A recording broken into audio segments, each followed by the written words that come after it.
Bellows for the bullock, a Haryanvi forktail. एक बार एक बहुत गरीब किसान था। हालांकि उसके पास जमीन का एक छोटा सा टुकड़ा था, लेकिन वह मेहनती और बुद्धिमान था। काफी मशक्कत और मेहनत के बाद उसने 50 रुपए बचा लिए। उसने सोचा, मैं इस पैसे से एक बैल खरीदूंगा और दूसरे गरीब किसान के साथ मिलकर एक जोड़ी बैल बनाऊंगा। एक बैल मेरा और एक उसका, तभी हम दोनों ठीक से खेती कर पाएंगे। अब वह वार्षिक पशु मेले की प्रतीक्षा कर रहा था, जो कुछ दिनों के बाद लगभग 6 कोस दूर एक गांव में होने वाला था। किसान एक बैल खरीदने के लिए उस मेले में गया। उसने बहुत कोशिश की, लेकिन कोई एक अच्छी नस्ल का बैल 50 रुपए में कैसे ले सकता है। अंत में उसे एक बूढ़ा बैल मिल गया। बेशक बैल बूढ़ा था, लेकिन अपनी अच्छी नस्ल के कारण उसमें कोई दोष नहीं था। किसान ने सोचा, यह अच्छा करेगा, किसी भी मामले में बैल न होने से तो बेहतर है। किसान बैल खरीदकर वापस गांव की ओर चल दिया। रास्ते में देर शाम वो एक छोटी ढाणी में पहुंचा। रात बिताने के लिए वह एक संपन्न किसान के घर में पहुंचा, लेकिन यह एक ठग का घर निकला। ठग के 4 अच्छे खासे बेटे थे। वे जितने चालाक थे उतने ही छल से भरे हुए थे। अपने व्यापार के अनुसार उन सभी ने तुरंत महसूस किया कि यह किसान एक साधारण व्यक्ति था और आसानी से ठगा जा सकता था। उन्होंने किसान से कहा, तुम बैल क्यों नहीं बेचते। किसान ने सोचा कि अगर वह इस बैल से 20 या 30 रुपए का लाभ कमा सकता है तो इसमें कुछ भी गलत नहीं है। अच्छा सौदा क्या होना चाहिए, इस पर कुछ क्षण विचार करते हुए उसने कहा, 125 रुपए। बेटों ने कहा कि यह बहुत अधिक कीमत थी। बड़े बेटे ने कहा, चौधरी, हम इस कीमत पर समझौता नहीं कर सकते। कीमत में अंतर बहुत बड़ा है।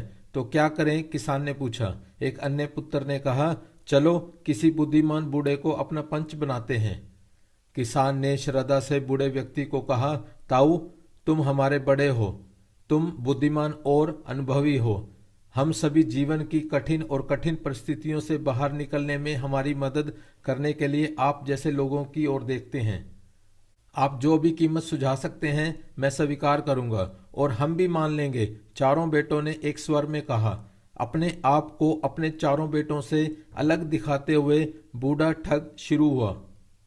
देखो भाइयों, अब दोनों पक्ष मुझे सम्मान दिखा रहे हैं, लेकिन कलयुग है। यहाँ पंचों के साथ सबसे बुरा व्यवहार किया जाता है। मैं इस पंचपना को स्वीकार करने के लिए इच्छुक नहीं हूँ। नहीं ताऊ जी, जो कुछ भी तुम तय करो हम सब खुशी खुशी स्वीकार करेंगे। किसान ने हस्तक्षेप किया, ठीक है तो सुनिए आप सब। मैं जो भी फैसला सुनाऊंगा वह सभी पर बाध्यकारी होगा। बेशक, सभी ने एक स्वर में कहा। किसान को और परखने के लिए बूढ़े ठग ने उत्सुकता से पूछा, चौधरी, तुम क्या करोगे। अगर कहो मैं तुम्हारे बैल का 2 पैसे मूल्य का आकलन करता हूं, मैं भी उसका पालन करूंगा, किसान ने निर्दयता से कहा। उन्हें बुद्धिमान वृद्ध की विवेकशीलता पर पूर्ण विश्वास था। अपने पुत्रों की ओर मुड़ते हुए बूढ़े ने कहा, छोरियों, अगर मैं इस चौधरी के 1,000 रुपए के बैल का आकलन करूंगा, क्या आप सहमत होंगे। हाँ, उन्होंने सहमति जताई।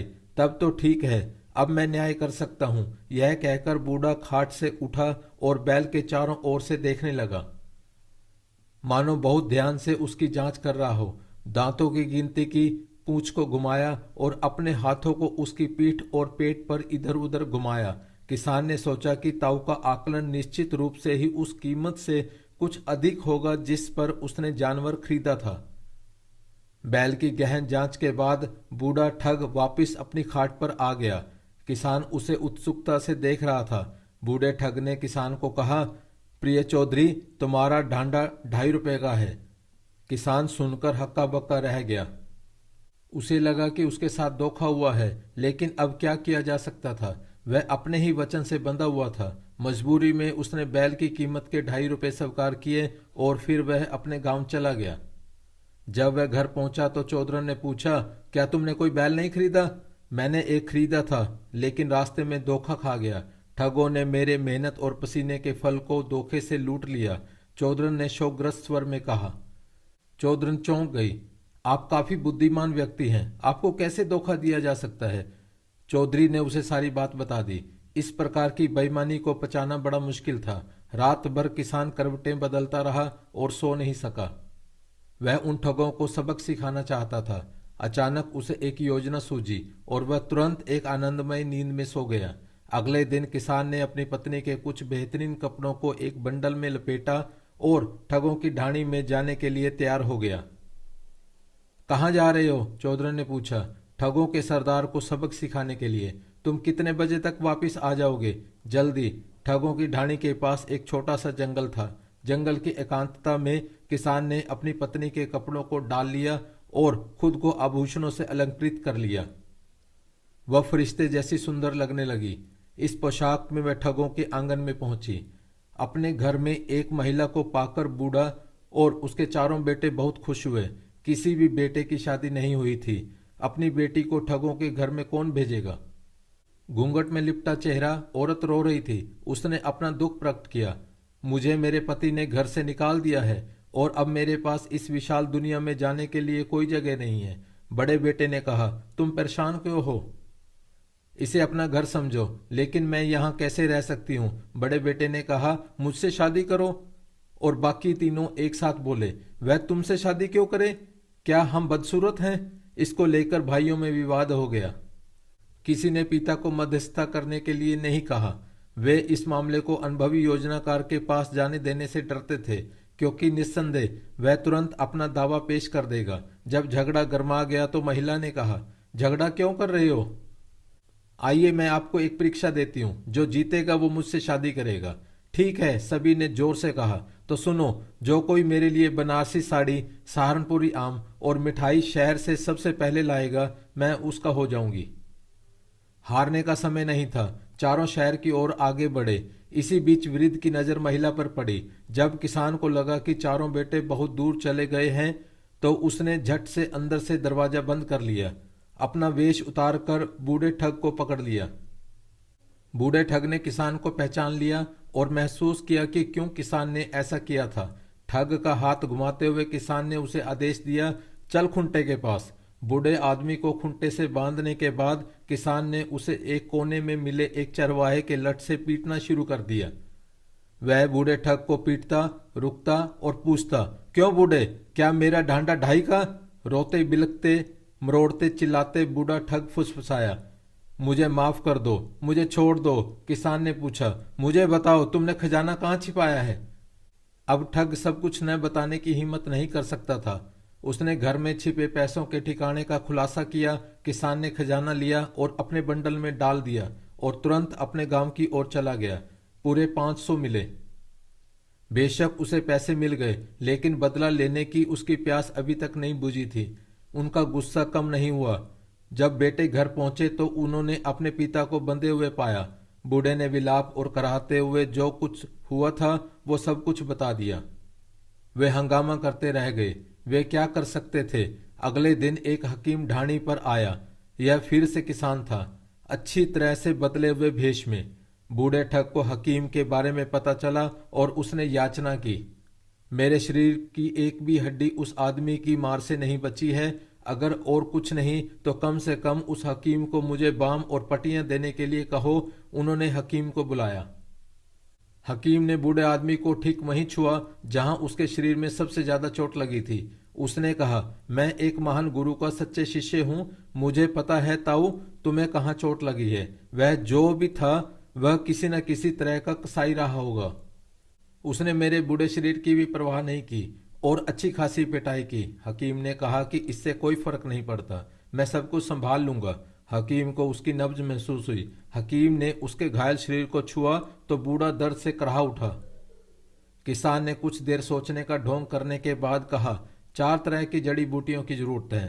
पहला वन के पूर्वी भाग में, दूसरा पश्चिम में, तीसरा दक्षिण में और चौथा उत्तरी भाग में मिलेगा। लड़कों ने कहा, हम जड़ी बूटियों को जल्द लाएंगे। हम सब अलग अलग दिशा में जाएंगे। चारों लड़के दौड़ पड़े और हकीम और बूढ़ा ठग अकेला रह गया। मरहम लगाने वाले हकीम ने अपना भेष बदलकर दरवाजा बंद कर लिया। बूढ़ा आदमी चिल्लाया, उस पर मृत्यु का दैत्य मंडरा रहा था।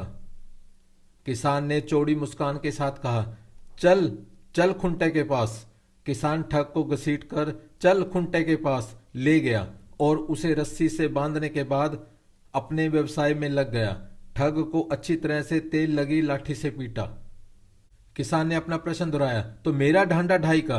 प्रश्न प्रत्येक झटके के साथ तुकबंदी करता है। बूढ़ा ठग चीखने चिल्लाने लगा। उसने अब किसान को 200 रुपये देने का वादा किया जो उसने घर में छिपा रखा था।